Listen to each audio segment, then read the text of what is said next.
Comunicando Direito. Apoio Cultural. Quem corre mais, hein? Um Onix? Um HB20? Um Camaro? Ou será que é quem quer tudo isso no Trilegal Especial de março? Tudo isso? Vai, continua! Trilegal Especial de março! Um Camaro! Um Onix! Um HB20! E mais 20 prêmios de 5 mil! Trilegal Especial! Especial pra quem quer uma vida muito mais... Trilegal! Estilo Pisos. Pisos laminados e vinílicos, rodapés e acessórios. Avenida Sertório 4500, fone 3362-1818, Porto Alegre. Artes Pedras. Marmoraria focada em qualidade e atendimento personalizado. Avenida Sertório 4500, fone 3361-2727, Porto Alegre. La Provence Móveis. Móveis planejados sob medida. Avenida Sertório 4500, telefone 4061-9746. Carmona Advogados. Avenida Protásio Alves, 8079, Alto Petrópolis, em frente ao Fórum. Hotel Fazenda Vale Real. Fone 54 3287 1125. Caxias do Sul. Stock Glass. Vidros temperados e acessórios para uso e instalação de vidros. Um atendimento totalmente focado no bem-estar do cliente, com entrega pontual de produtos de altíssima qualidade. Avenida João 23, 425, bairro São Sebastião, Porto Alegre. Fone 30 26 37 10. Aluminalves, há mais de 20 anos no mercado. Janelas, portas, box e sacadas. Esquadrias de alumínio, vidro temperado. Soluções em esquadrias especiais. Avenida Manuel Elias 212, fone 3340 4040, Porto Alegre. Soster Imóveis. Avenida Assis Brasil 4990, sala 201. Telefone 3340-8143, Porto Alegre. Olá, amigos. Uma boa noite a todos os nossos telespectadores do programa Comunicando Direito. Hoje, semana do Dia Internacional da Mulher, não poderíamos deixar de convidar mulheres, exemplos da nossa advocacia, do qual muito nos orgulhamos. Aqui ao meu lado, doutora Cíntia Schaefer, que veio nos prestigiar pela primeira vez, o qual desde já agradecemos, doutora.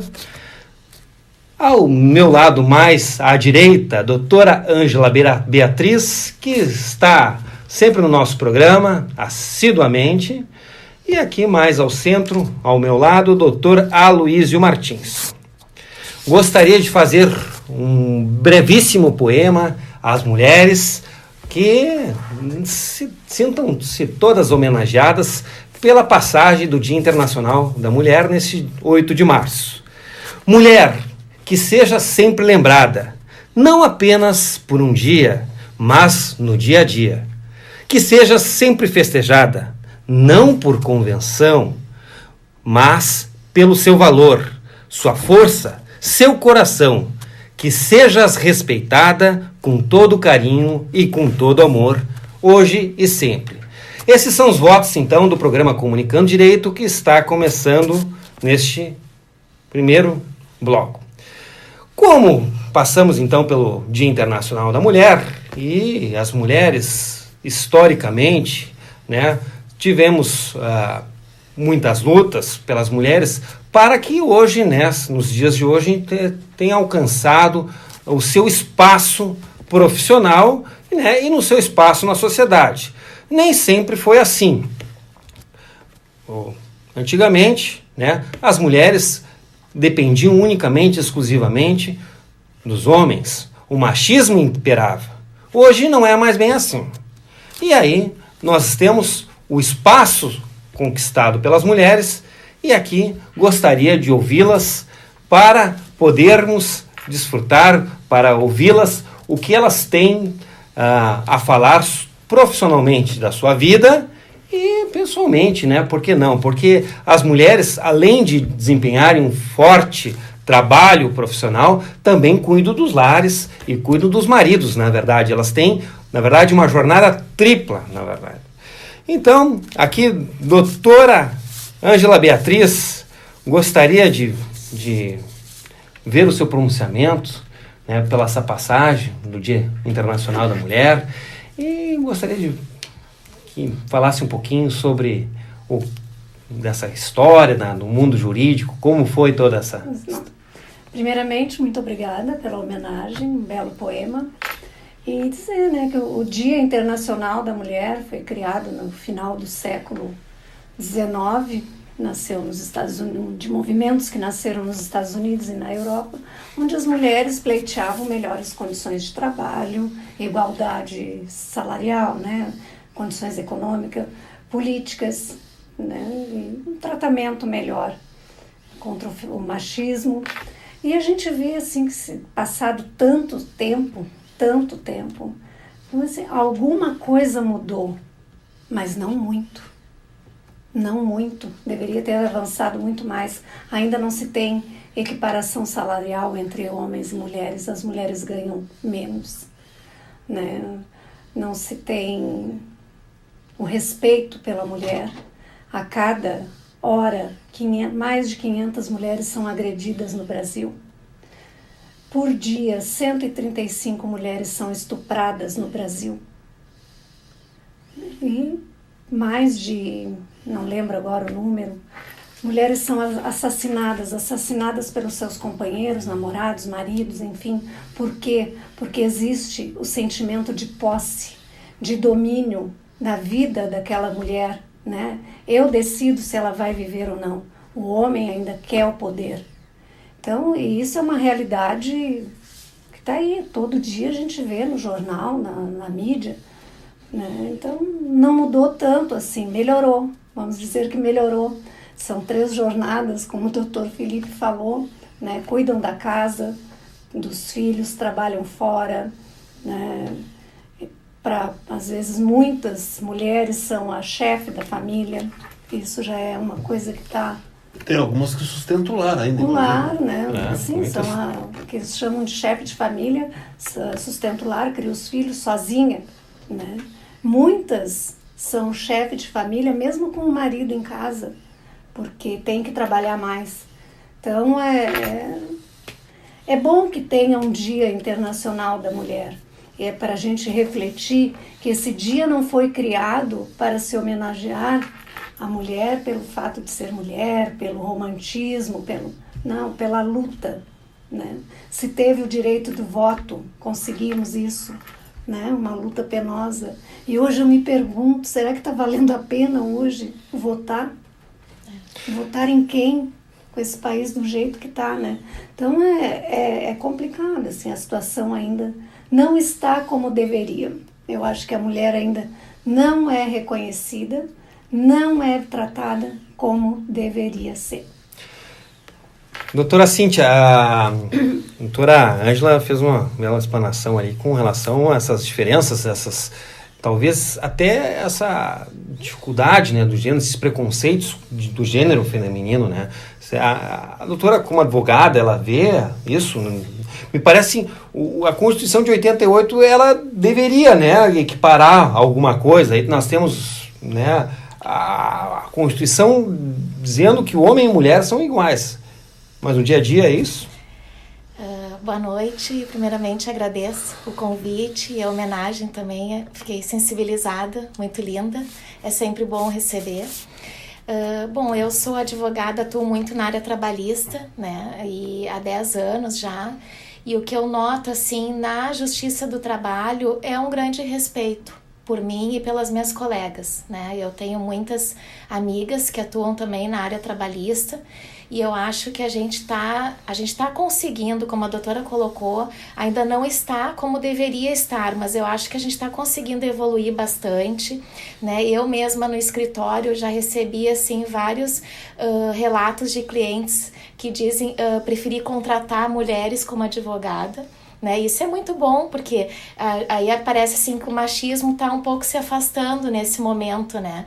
E eu vejo assim que, por exemplo, em escritórios, né, as mulheres elas cuidam muito da parte da organização, né? Então, assim, os escritórios de advocacia, tem escritórios, por exemplo, que contratam só mulheres. Eu tenho amigos meus que são proprietários de escritório que preferem trabalhar com as mulheres, né? Então, acho que a gente está conseguindo, assim, conquistar os nossos espaços. Eu acho que é uma luta constante, porque infelizmente existe sim o machismo, como a doutora bem colocou, em termos de salário, inclusive, né? A gente ainda não consegue ganhar, às vezes desempenha as atividades até de uma forma melhor e não consegue ter...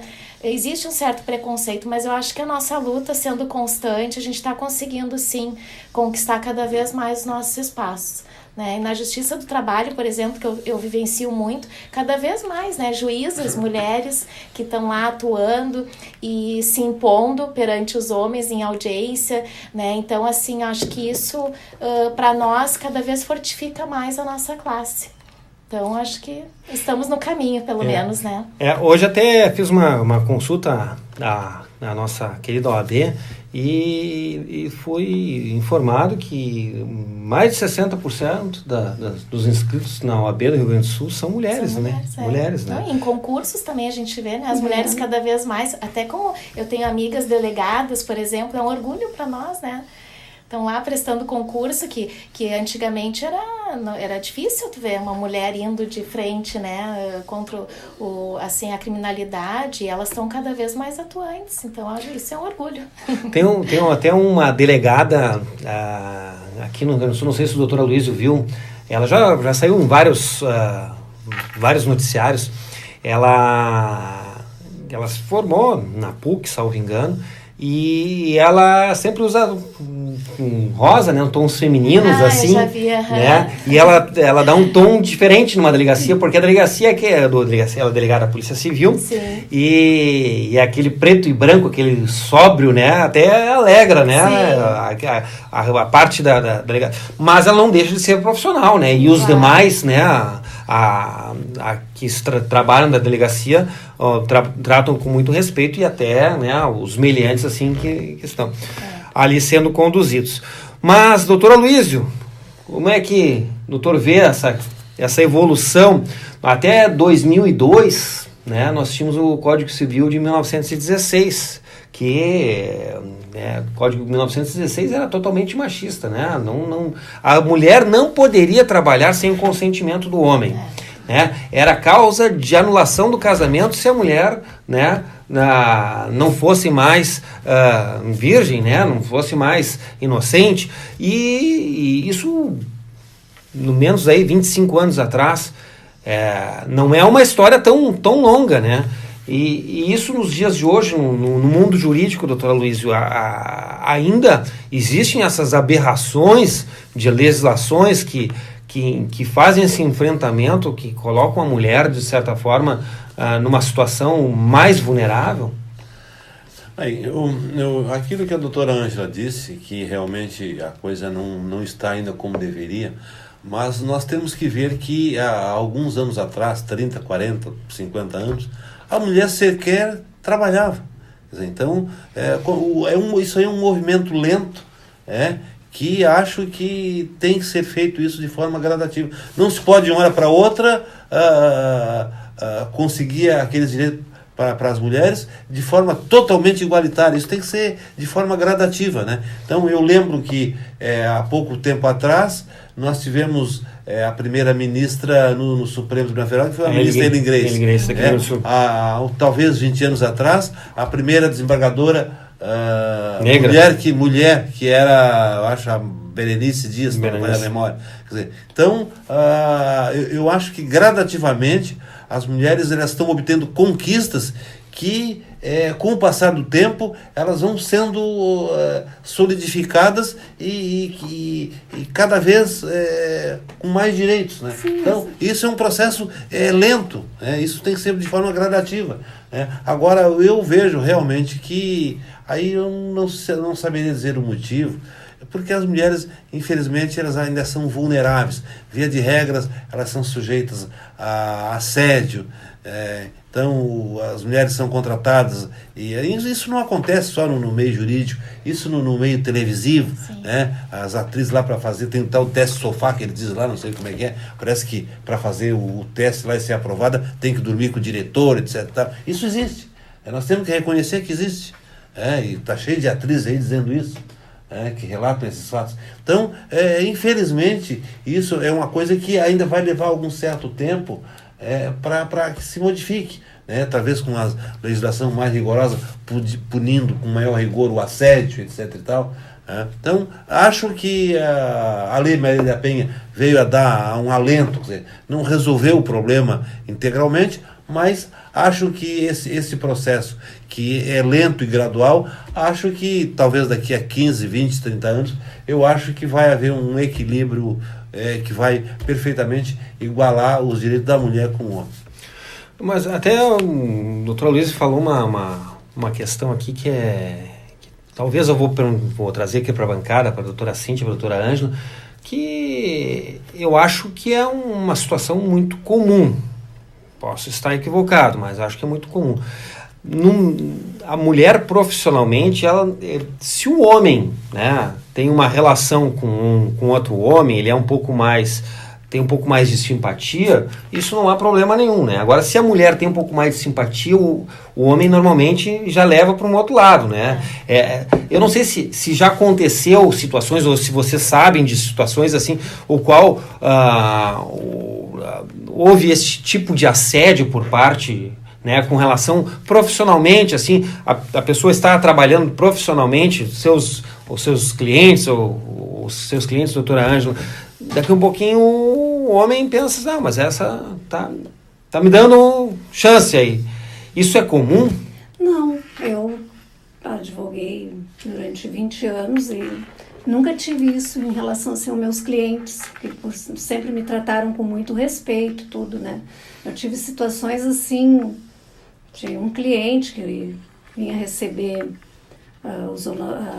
as parcelas do acordo e chegou na última parcela, ele estava tão feliz, só que ele veio embriagado.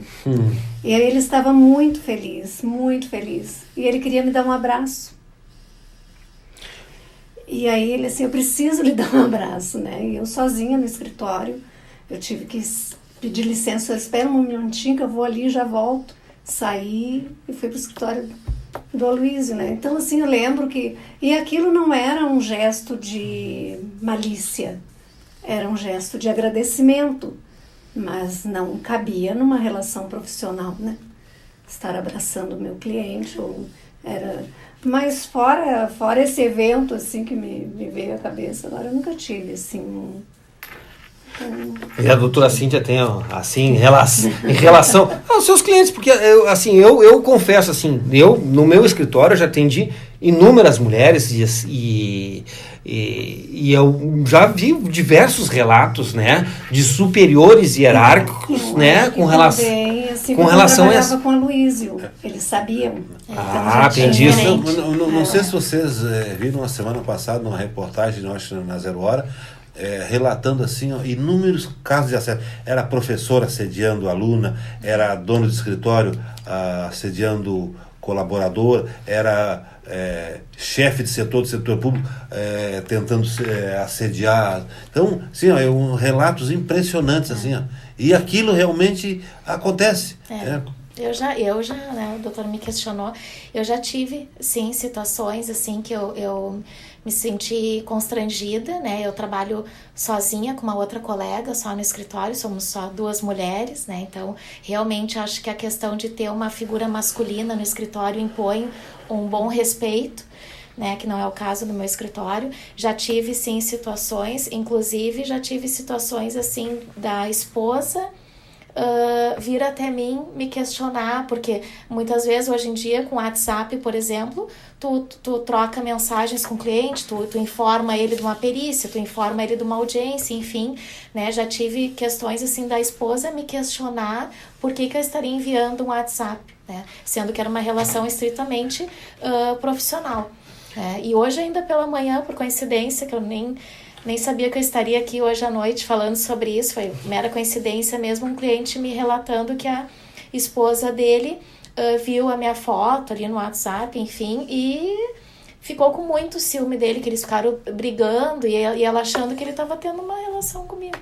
É impressionante, eu disse, meu Deus, né, acho que com a tecnologia também a gente vê que as coisas hoje em dia, né, acontecem de uma forma facilitada, digamos assim, mas a mulher tem que se impor, né, então eu sempre soube me impor e limitar, né, Agora, então... eu queria dizer que nesse Dia da Mulher, eu queria parabenizar assim de forma geral a todas as mulheres, as brancas, as pretas, assim, porque a mulher para mim ela é que move o mundo, e se a mulher soubesse o poder que ela tem, o poder dela é inimaginável, então, porque tudo gira da mulher. O homem quer ficar rico para ter belas mulheres. O homem quer... No final é tudo por causa da mulher. Não, outra coisa, nós estamos aqui. Por que nós estamos aqui? Por causa das homenageando as mulheres, Se não fosse elas, nem existir, nós existiríamos, né? É verdade. Então, eu acho que a mulher, é o centro de tudo. Não deixa de ter razão, doutor Luiz. Muito bem colocar as suas palavras.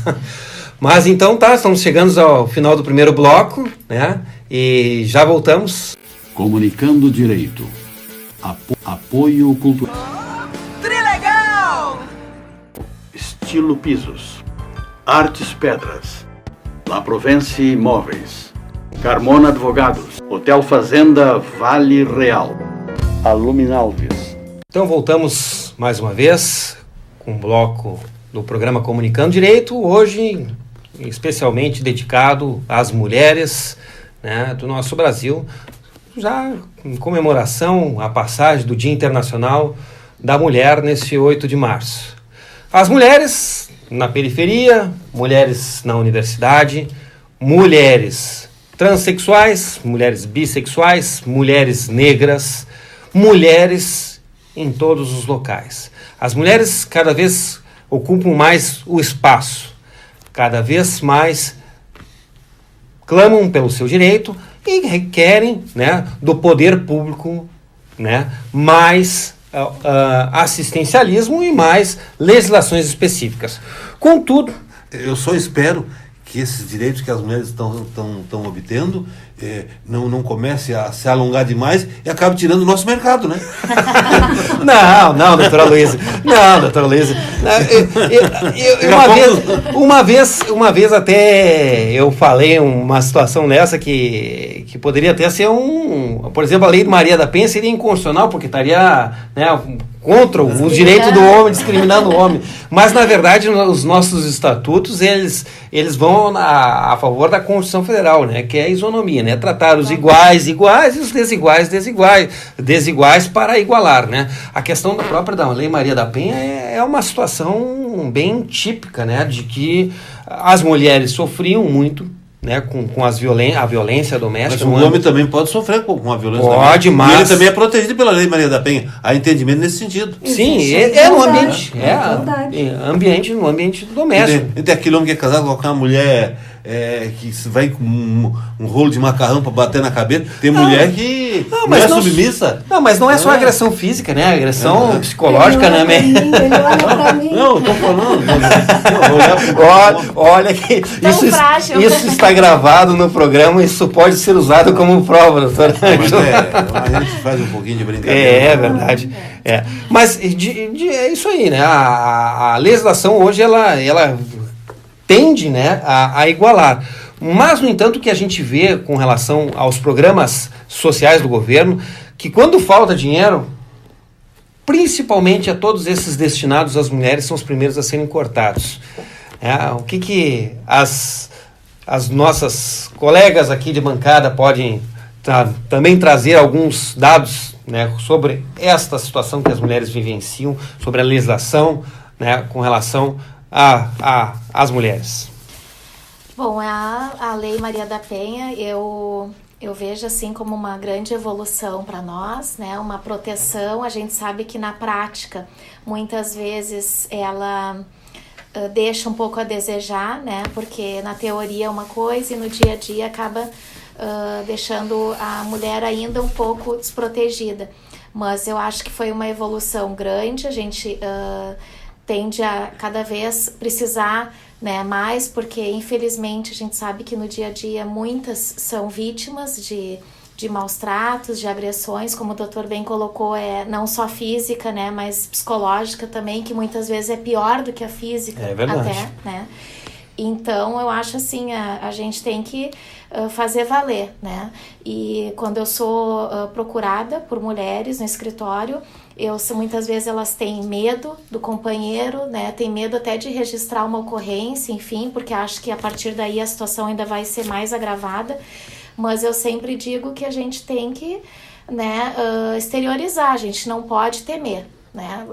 Ainda que seja mais frágil para nós, tem que se proteger com o que a legislação nos fornece. Então, vai atrás do seu direito, vai na delegacia, registra, né? Acho que é muito importante isso, porque cada vez mais a gente está conquistando esse espaço em termos não só da legislação, mas na advocacia de uma forma geral, né? Então, acho que é isso aí, a gente tem que aproveitar e fazer jus daquilo que a legislação nos permite. Isso aí. Doutora Luiz, até essa semana aconteceu uma situação, já que o doutor falou que os homens também são agredidos, né? Não sei se vocês viram no noticiário, né? Dentro do lar, houve uma briga entre um casal e os motivos não foram divulgados, mas quem era o agredido era um homem, né? E aí, por lá, pelas tantas dessa briga, a mulher jogou uma televisão, e a televisão passou a janela, e por uma infelicidade desta mulher que jogou contra o seu companheiro a televisão, caiu no térreo, em cima de uma viatura da Brigada Militar. E a mulher foi presa. Né, preso com crime de dano. É isso que o doutor Filho estava falando, que via de regra os homens que agridem, mas pode ocorrer o contrário. Na minha opinião, isso decorre do fato de que, historicamente, isso é público e notório, que o homem ele é mais forte que a mulher. Então, daí a violência. Mas tem casos em que a mulher é mais forte que o homem. E aí, então, ela agride ele.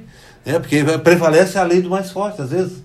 Então, eu digo assim, não estou justificando que isso é uma coisa natural. O mais forte é a tendência a agredir o mais fraco. Agora, tem casos que tem um homem magérrimo, e tem lá uma mulher possante, então aquela mulher consegue bater naquele homem, e aí ela pode agredir. Então, aí a coisa se inverte. Mas agora a legislação, né, doutora Lângela, se a mulher registrar a ocorrência, ela se torna uma ação pública incondicionada, até para evitar. Exatamente. Está aquela pressão de depois que ela registra, o marido pressiona para retirar a queixa. Infelizmente acontece muito, né? A perseguição. A paixão, né? A paixão, ela aflora, né?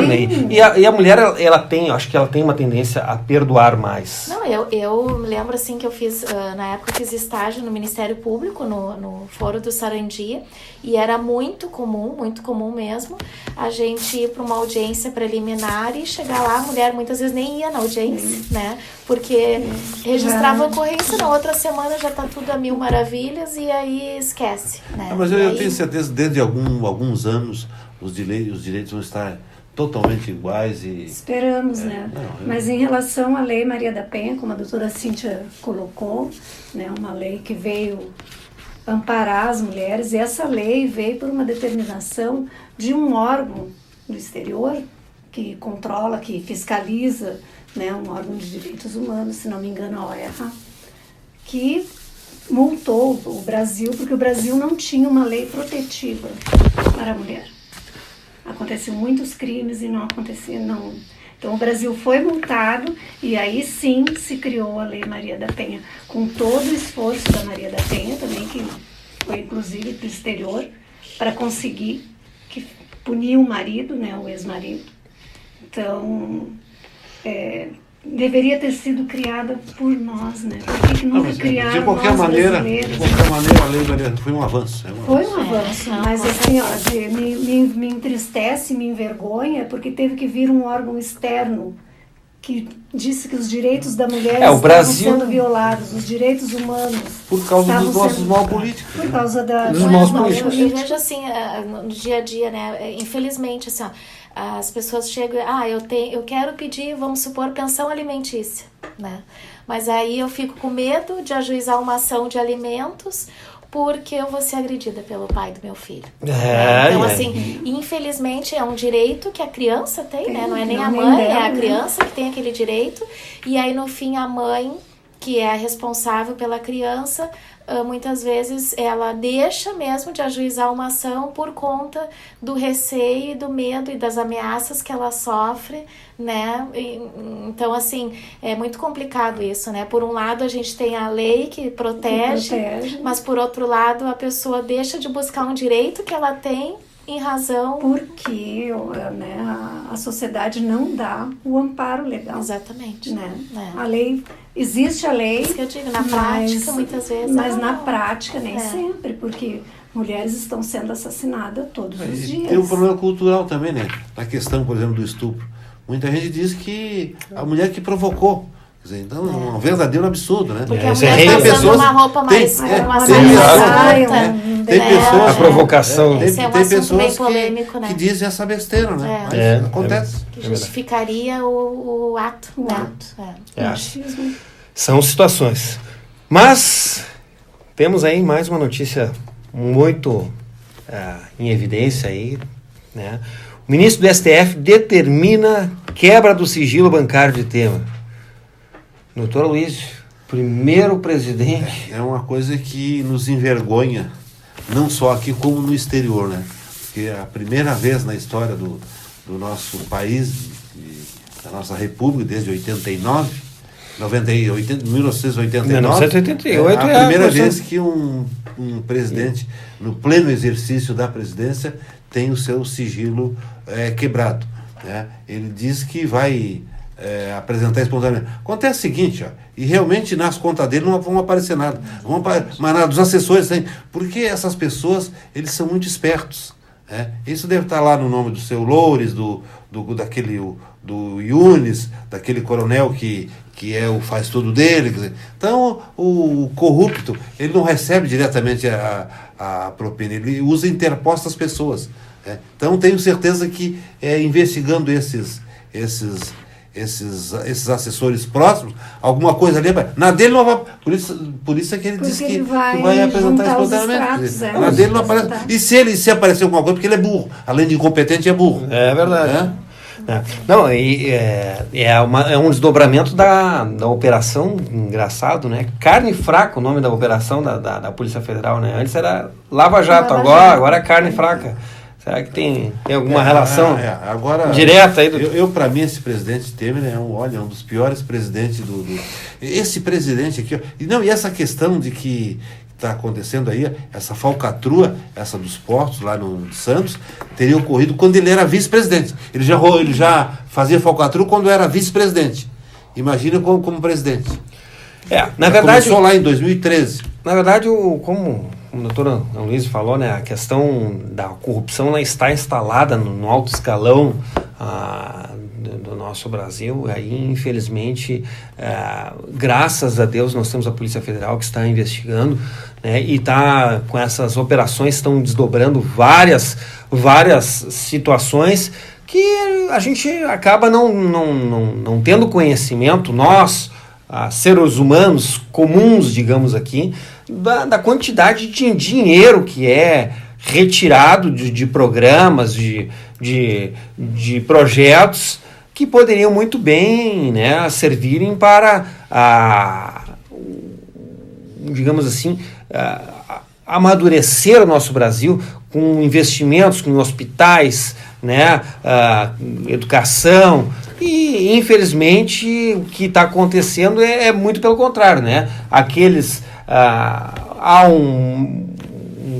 uma fala da inexistência de dinheiro público, de verbas, mas esses dinheiros desses projetos que já se encontram, eles vão acabando em nome de terceiros aí, infelizmente. E o que é pior, um presidente com dessa estirpe, Me parece que está pretendendo ser candidato a presidente da República. E será que não? É um presidente que está rodeado lá de ladrões lá em sua volta, um presidente que é investigado por ilícito penal, com pretensão de ser candidato a presidente. Se ele for, eu acho que esse presidente não ganha nem para eleição para síndico.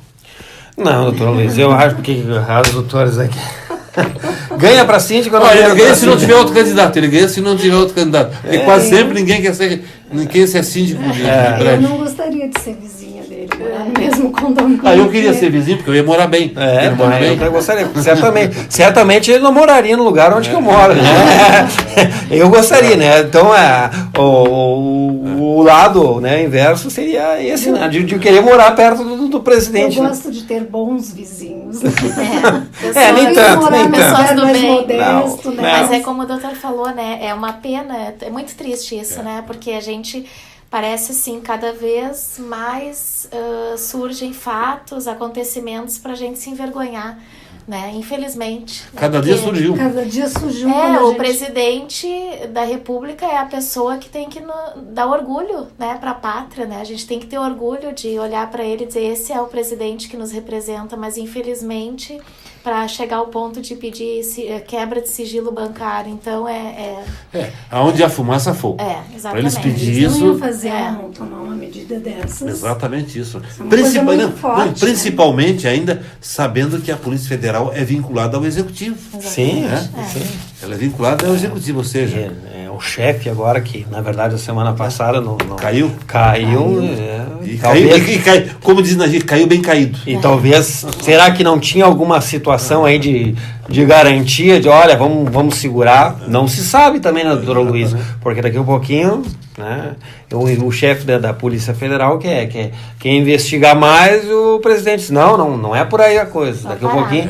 Por isso que eu sou partidário de que as polícias tinham que ser um órgão próprio. Não tinha que ser vinculado a executivo, tinha que ter autonomia, né, para ter o seu chefe de polícia eleito pela classe e ser um órgão independente.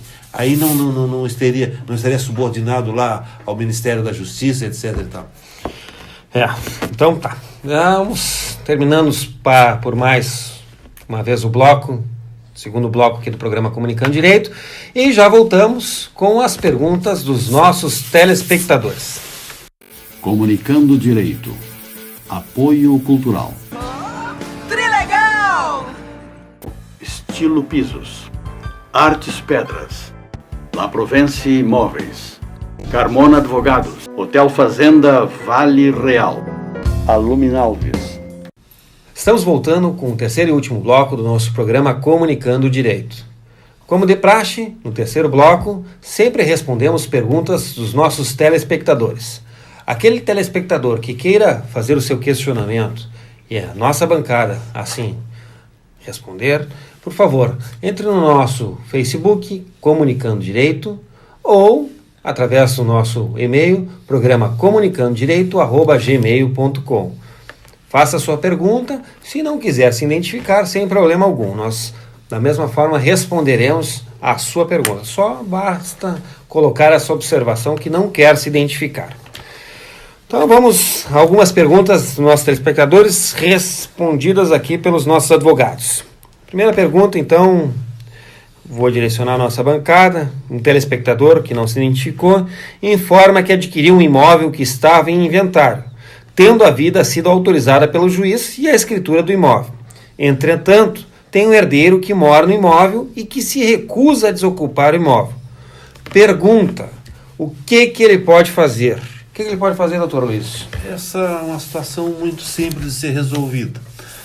No momento que o juiz do inventário autorizou a venda, ele tem competência para emitir na posse o adquirente do imóvel. Então, se havendo a recusa desse herdeiro, essa detenção da posse que ele está tendo, ela é injusta, né? Então, há entendimento que tanto o juiz do inventário tanto o juiz que promove a arrematação de um imóvel, ele próprio, se estiver ocupado o imóvel, emite o adquirente na posse do imóvel, sem a necessidade de entrar com ação reivindicatória.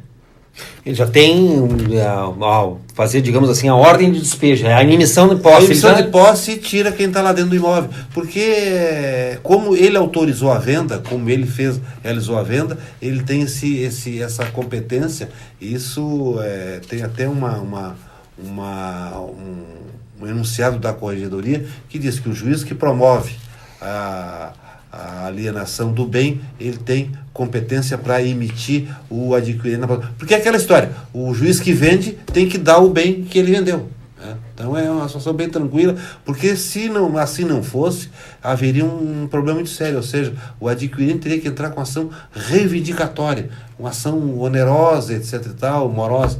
Mas aqui nesse caso é fácil. O juiz emite uma emissão de posse do adquirente e esse herdeiro vai para a rua rapidinho.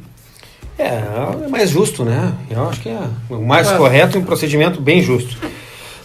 Então nós temos uma telespectadora, a dona Débora do Morro Santana, nossa telespectadora assídua, que faz uma pergunta aqui em matéria de direito previdenciário. Ela pergunta como fica o 13º quando a empregada está em licença maternidade, e ela também está perguntando quais os documentos são necessários para solicitar a licença maternidade. Doutora Cíntia, pode nos ajudar? Claro.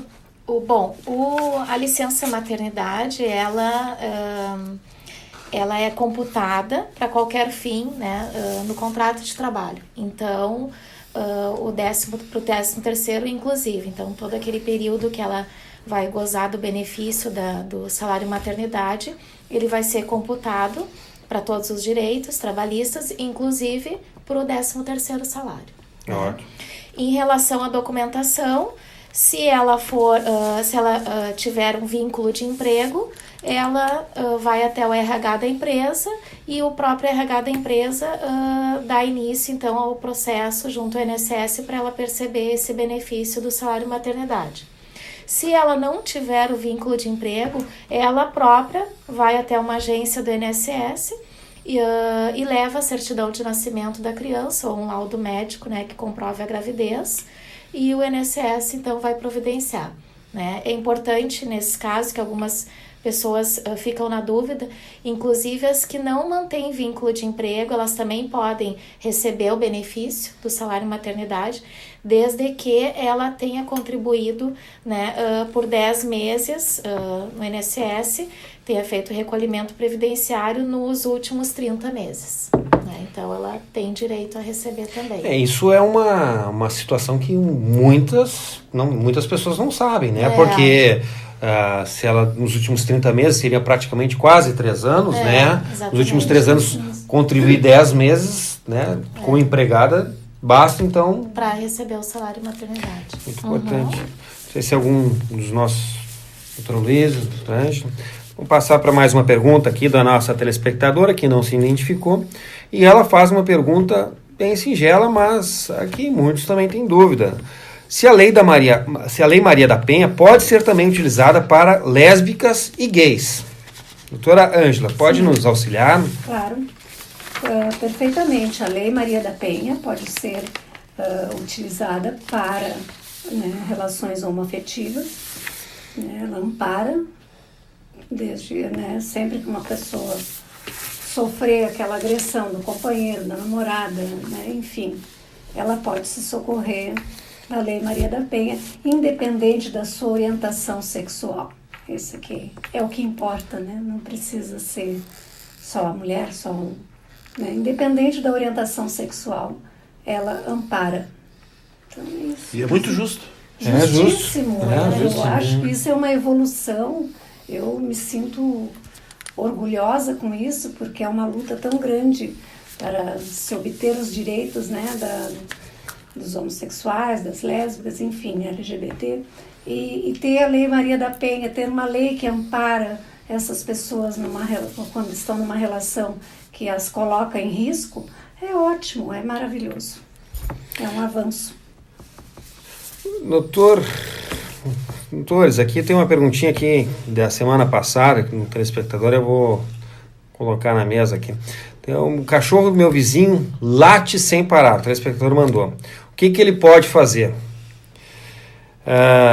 Bom, eu vou responder aqui pelos nossos advogados.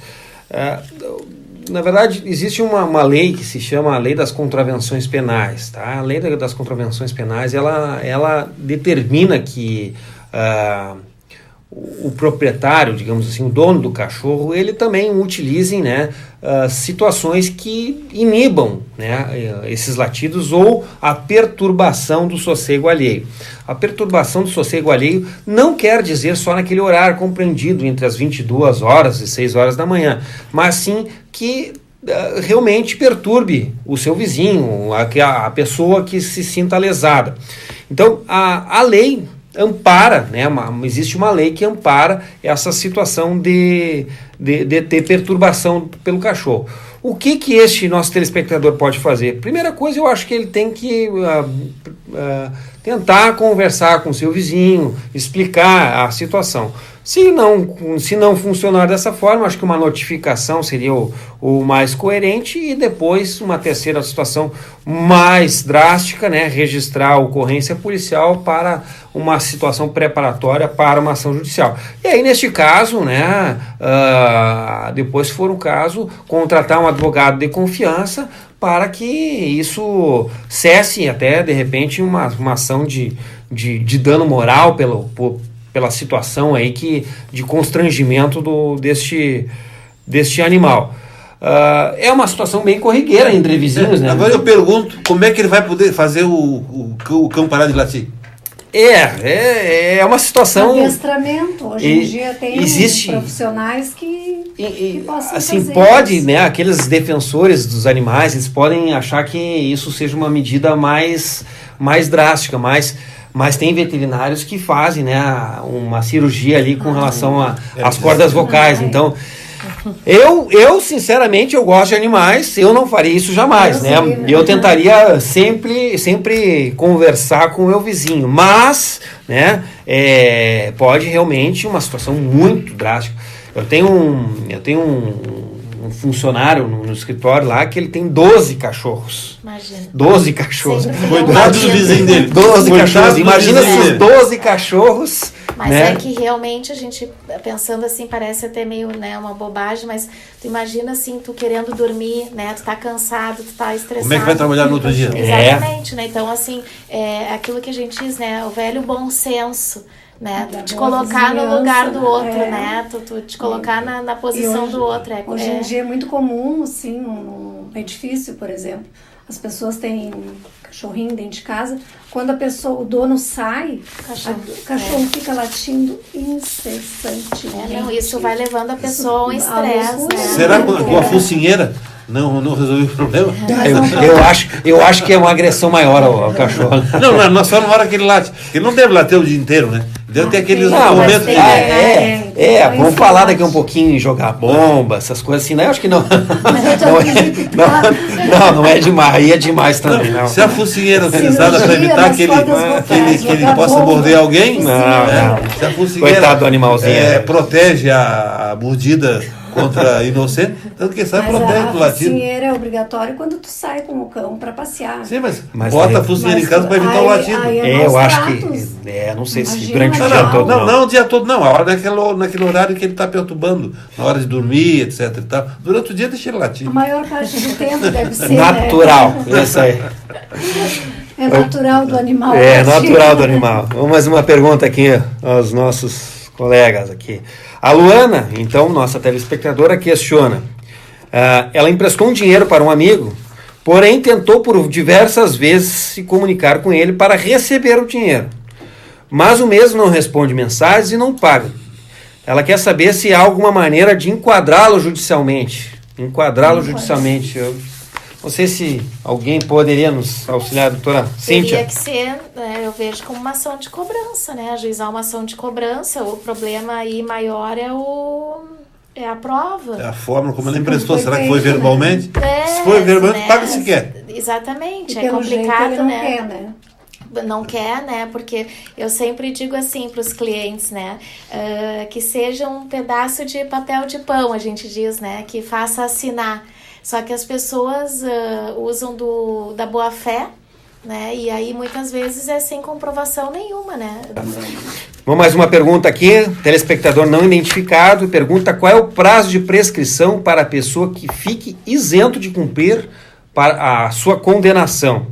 Acho que me parece que ele foi condenado numa ação criminal e ele está perguntando quando é que ele vai ficar isento disso aí. Doutor Aloysio, nosso especialista. A nossa prescrição ela é regulada no artigo 109 e 110 do Código Penal.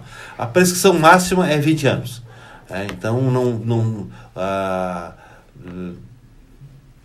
passados 20 anos, qualquer que seja o crime, homicídio, latrocínio, tráfico de drogas, o crime mais hediondo possível, prescreve em 20 anos. Aí depois não começa, a prescrição começa com um prazo de 3 anos. Nenhum crime prescreve um prazo inferior a 3 anos. Aí depois ele passa até de 6 a 8, 8 a 12 e 12 a 16. Aí, então tudo depende da gravidade do crime. Então, e ainda tem duas formas de apurar a prescrição. Pela aplicação da pena em abstrato e pela aplicação da pena em concreto. Mas mesmo naquelas ações que são umas penas de menor crime de menor potencial ofensivo, por exemplo, de 1 ano, 2 anos, um processo, não sei, doutor Aloysio, eu não atuo muito nessa área, mas um processo, um crime de 1 ano, por exemplo, que dá uma pena de 1 ano, que deve ser regime aberto. Não é prestação de serviço à comunidade. Mas, enfim, não, o pagamento de multa até. Pagamento de multa. Mas aí o cara vai recorrendo, recorre ao tribunal, recorre STJ, aí quando vê, passou 6 anos o processo. Não, mas aí vai interrompendo a pressão, por aquilo que eu disse. O recebimento da denúncia interrompe a pressão, a sentença interrompe, o acordo interrompe. Então, o problema todo é a inércia. Por exemplo, se o juiz recebe a denúncia, durou 8 anos a tramitação do processo. Se o delito não é muito grave, está prescrito. O juiz, quando sentenciar, já tem que decretar a prescrição. Então, ou no tribunal, se ele for absolvido, por exemplo. Ou também, exatamente isso. Então, o problema todo é a morosidade. Porque tem processo que fica engavetado lá. Então, não sei se deliberadamente ou não. Então, a questão toda é essa. Se o judiciário ele não deixar o processo lá tirado, dificilmente ocorre a pressão. E ainda tem uma preocupação. O Ministério Público, quando verifica que o processo está prestes a prescrever, ele procura impulsionar o processo para interromper a prescrição. O doutor Luiz falou uma questão de engavetado, né? Me lembrei, né, de uma situação que Em Brasília tem muito engavetamento. Em Brasília. Não, mas eu me lembrei de uma situação. Ou às vezes o processo é engavetado, os juízes dizem que é o advogado que não impulsiona e depois nós falamos que é o juiz, né? Então, aí tem que ver a situação, né? Porque realmente tem alguns processos que ficam engavetados no gabinete. Tem outros que desaparecem no cartório. Eles ficam extraviados. Estranhamente. Exatamente. Fazer uma perguntinha aqui, basicamente rápida, né? Pergunta assim, nossa telespectadora, se o marido é obrigado a pagar pensão quando do fim do relacionamento. Doutora Cíntia, será que é obrigado? Depende, né? Depende do caso. Na lei não existe assim, o objetivo da pensão alimentícia prover o sustento da pessoa que em tese não tem condições de trabalhar, né? Então, cada vez mais a gente vê que os juízes estão criteriosos, né? No momento de condenar, por exemplo, um ex-marido a pagar pensão para sua ex-esposa. Porque, falando assim bem objetivamente, se a esposa tem condições de trabalhar, né? Ela tem que trabalhar e se sustentar, né? Claro, cada caso tem que ser analisado de uma forma específica. Por exemplo, se ela, vamos supor, ela estava no mercado de trabalho, quando casou, ela se afastou do mercado de trabalho para se dedicar à casa, né? Foi ser dona de casa, ficou afastada do mercado de trabalho.